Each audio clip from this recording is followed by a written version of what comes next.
Welcome to the 10-Acre Woods. Before we get started with the baby animals, I thought I would just bring up something that I've been pondering for a while, LED lighting.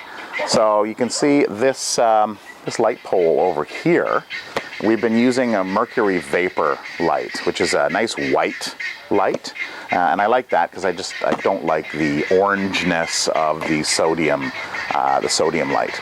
So I've been playing around and thinking about this probably for at least a year anyway on LEDs, and they are coming down in price. So I picked this one up online for 40 bucks, which is decent, and it's a retrofit that actually fits inside that unit. I had to disconnect the ballast in it, but it worked, and over the last 2 nights, what I did is I went and I took a picture of that light, or of the yard, with the mercury vapor and with the LED light. So the LED light is, I think, 5,000 lumen output in light, and the mercury vapor is 7,000. So it is a little bit brighter, but honestly, I didn't see any difference in it from night to night. Now, you know, side by side, maybe I would. So I took a picture. And the first picture, the lighting is really green. Now that's just the color temperature, I guess, of the light. You don't see that with the naked eye, but you do when you have it on a 1-second exposure. So then I went the next night after doing the LED installation. I went and took that same picture with the same settings, and I came up with the second image. And so it does seem a little dimmer. But I think it has to do with the radiation, the light radiation that's being sent towards the lens, making everything look brighter. So in conclusion, this thing uses like 1/5 the power. No, sorry, 1/3, just under 1/3 the power on this 50-watt bulb versus the 175-watt. So interesting. So if you have a farm yourself, or if you have some kind of outside lighting like that, this one here, they're getting better and they're getting cheaper. And so something to keep in mind. Anyway, let's go out and have a look at some baby animals and check out the others. So with all the new babies popping up around the 10-Acre Woods, I thought this would be a great opportunity to show you all of the animals. We'll start here with the ducklings, the muscovy ducklings. They actually hatched. So we have a couple dozen, and they were, of course, if you watched the last video, they were in the old chicken coop. So they've got, we've transferred them into here because the chickens were bothering them. So there's some more over there. These chickens are a little younger, so they're not, not bothering them. And of course you can see the eggs left over inside there, so there's a few.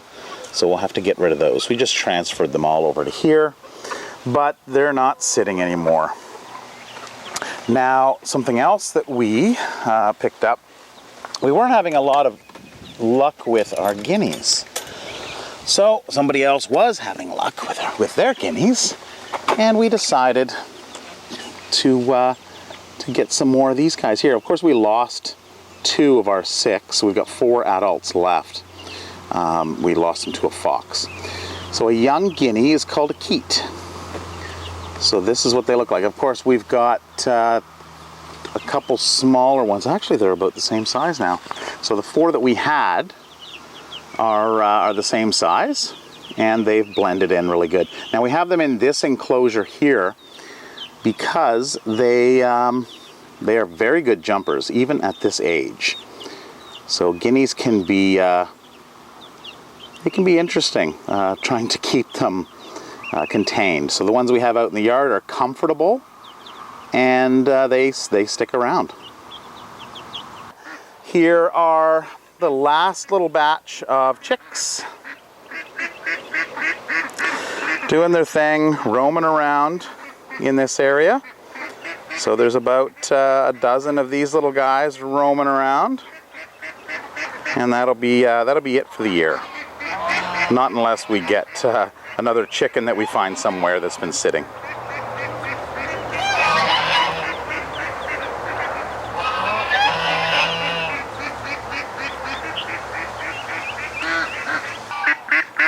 So those are the little ducks in there, all cute and fluffy. And of course the teenagers, we've moved out here. So there is, oh gee, there's probably about 25 of them. And they are just loving it in the pond. Let's go find the rest. They should be on the pond.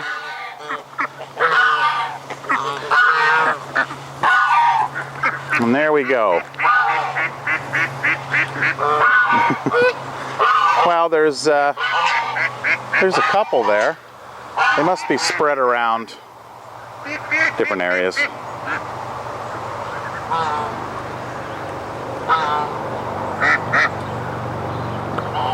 And off they go. Pond is looking a little green. I'm going to have to add some more of my enzymes. It has been very hot, so that's going to accelerate the algae growth. Just relaxing in the water, half in, half out.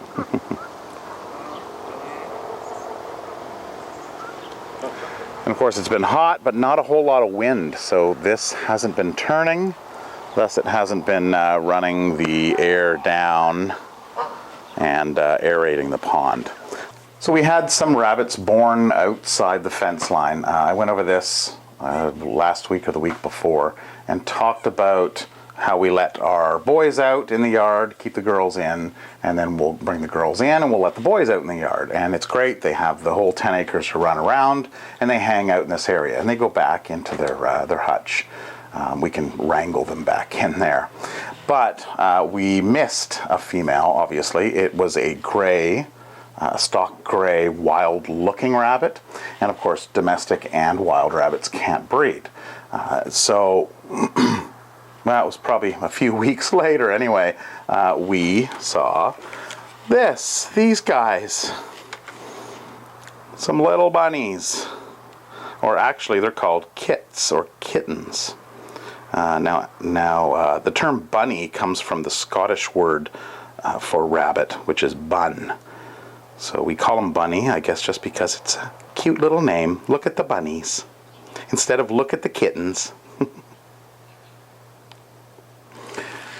Now we have our chinchillas, Willow and Francisco. How are your kids doing? There's one of them. There's baby Willow. And there's Willow. And oh, I hear, oh, is he caught behind there? Oh, we're going to have to rework that, aren't we? Okay, well, let's get you out of there, buddy. There we go. We got you out. What are you doing squishing back in there? Hey? So this is baby Francisco. He's a climber anyway. Oh. What are you doing, buddy? I guess he's happy to get out. Who knows how long he was stuck in there. We'll have to fix that, won't we, Willow? Yes. All right, well, let's go back outside, see what other babies we can see. Chunky? Chunky, hi. How are you? What? You think I have food, eh? Hey? What are you doing? You guys enjoying it up here? Finding some mushrooms, are you? Oh, yeah. What about if I rub your belly? Are you going to roll over? Oh, no. Not this time.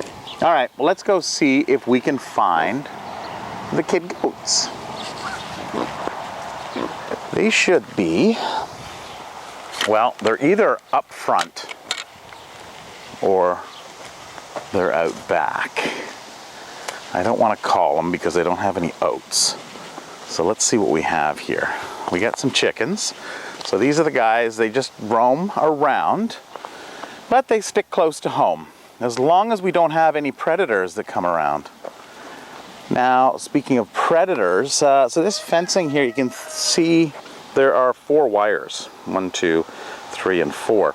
So this bottom wire we had put on right around the entire front of the property, and that is known as a predator setup. so predators or fox won't be able to go underneath. If this wire is only on, then they can go underneath.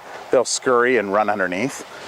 There are sections, of course, that are a little higher like this here, but we haven't had any issues other than those 2 guineas that we lost a couple months ago.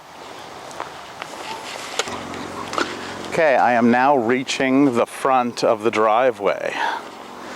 So right at the front corner of our property, and it looks like here they are in the tall grass. There we go. Hey guys, and the kids. So those are Velvet's kids, and they got to be 4, 5 weeks old. And of course, these other guys here are from the spring, so they're about 3 months old now anyway, somewhere around there. And of course, little Lucy, she is, well, she's coming up on 4, I believe. So if you look at her, you can see here, this one here, and Lucy, they're roughly the same size. Of course, Lucy's a little fatter. Hey, Lucy, you need to go on a diet? So that's why, like, she had health issues when she was younger. Her mother had health issues, so that's why she's just so small. And look who I have here, my sheep. Hey, bud. What? Too busy eating? All right. Okay, so here we go. We're missing, there's Turbo and Tinker, and Lambert is back in the bush. So if you are buying property, I recommend, and I wish we would have done this back when we first started clearing, is get 1 sheep and 1 goat and try out that first. Fence off the property, even with electrical wire. You can get a solar fence system, and you can hook that up and throw them on there. So the goats will generally eat above their shoulder, and the sheep will generally eat below the shoulder. Now, of course, if it's really thin on the bottom, they will go up, and of course, if goats can't reach, they will go down. Here's Patches right here. She's getting the good stuff up top. Now, unfortunately, well, that's not one of the trees I planted, but I did plant these maple years ago. Now, this tree over here. Okay, so I planted this tree the same time as I planted all the other maples. So there's one there, there's one there. Now these ones up front aren't really doing too well. But if you look, here's Braxton coming in. That looks like it's over 10 miles an hour. I got a sign up, 10 miles an hour. Okay, so these trees here, these maples here, were planted at the same time, but they just got a really good head start. This one has just had problems from day one. It came up, and you can see where it grew up, and we cut it off here because it died, and then now it's just coming back in. Of course, what do the goats do? They push it down and they eat it. So we're starting to get some coming back. You know, they've got all of this stuff in here, yet they need to take out the maple. Those goats, they can be challenging at times. All right, let's go, and we'll go out to the back area and find out if we can see Barry around. Okay, I walked up front and I found Barry. Walked back into the main pen and I found Barry. Hey, Barry! Barry! Barry! Barry loves water. Come here, Barry. Come here, bud. Oh, there you go. Oh. Hey? You like that? I think he was going to go up front. It's nice in the heat, eh? Oh, yeah. Oh. That is wonderful. Hey? You like that? Oh, here, let's get the other side. This side? Whoops. Oh, there we go. Oh, nice. How about underneath? Oh, is it nice and cool? You're dirty. Then you're gonna go and roll in the mud, aren't you?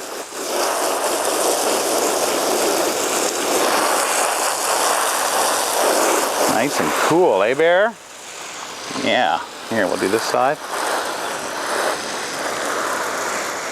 Now, I don't know if all alpacas like water, but he seems to. We first noticed we had a sprinkler set up going into the pond, and he would occasionally walk through it and stand there and just get doused. So there we go. How's that, bud? Is that good? You like that? Wow, look at all that water runoff, yay? Now, he's not quite pettable yet. Again, we still need to work a little bit more on him. Yeah.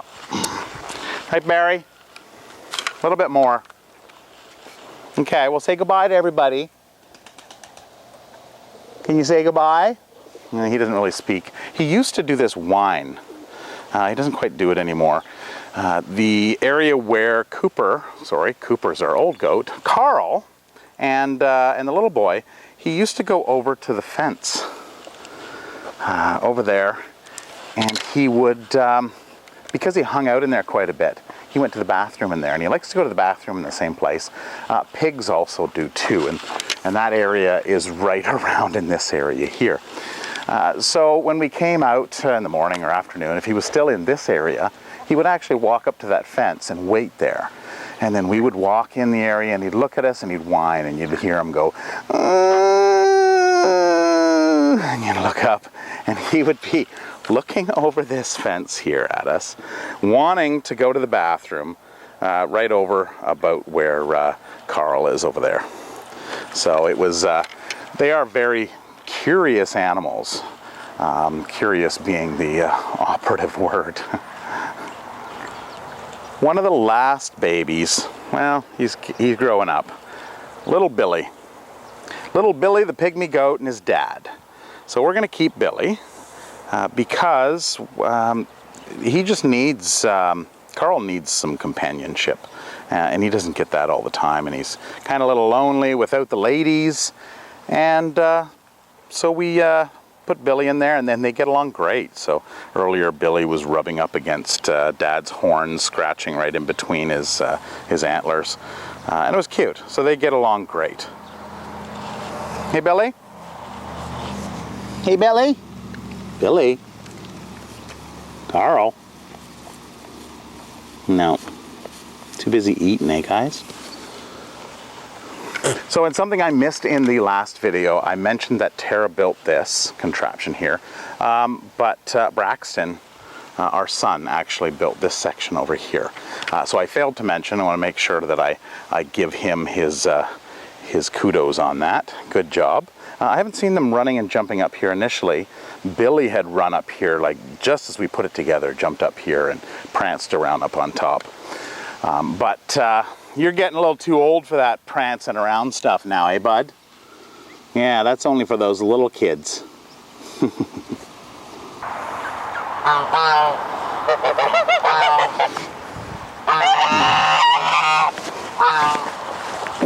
Jeez.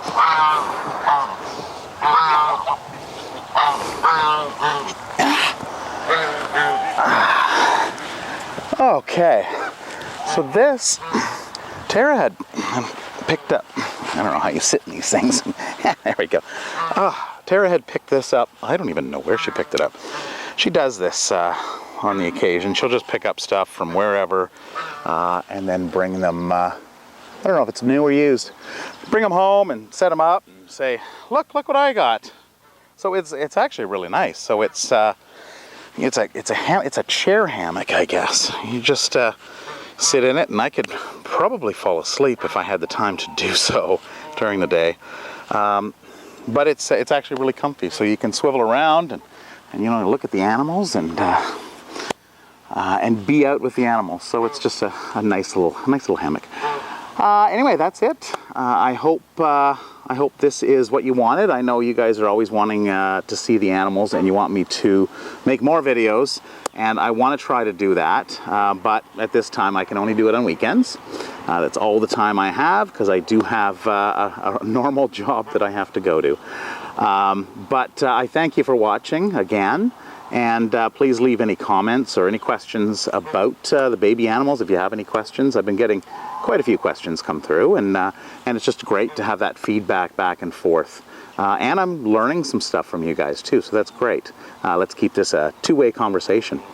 Anyway, until next weekend, I thank you for watching, and if you haven't, please like the video if you do like it, and subscribe if you haven't done so already. Thank you, and we'll see you next weekend. Bye-bye.